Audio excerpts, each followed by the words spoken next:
नमस्कार, आपण पाहत आहे भांडा फूड न्यूज. एका दमात भ्रष्टाचारी कोमात.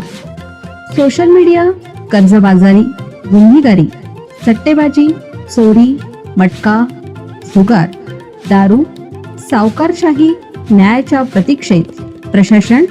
भांडा फूड न्यूज.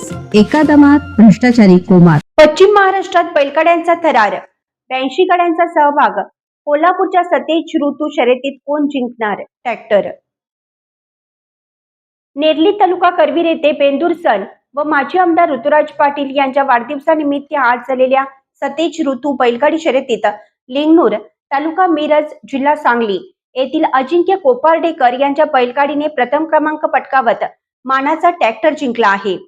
पश्चिम महाराष्ट्रातील या भव्य शर्यतीत 82 बैलगाड्यांनी सहभाग नोंदवला होता.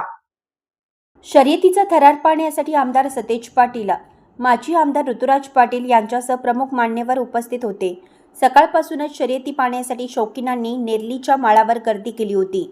विजेतेपदासाठी महाराष्ट्रातील दिग्गज बैलगाड्यांमध्ये चुरस निर्माण झाली होती. अ गट, ब गट 1, ब गट 2 आणि आदत अशा 4 गटांमध्ये शर्यती झाल्या. अ गटातील दुसरा क्रमांक कोल्हापूरच्या संदीप पाटील यांच्या बैलगाडीने पटकावत 2 बुलेट मोटरसायकली जिंकल्या.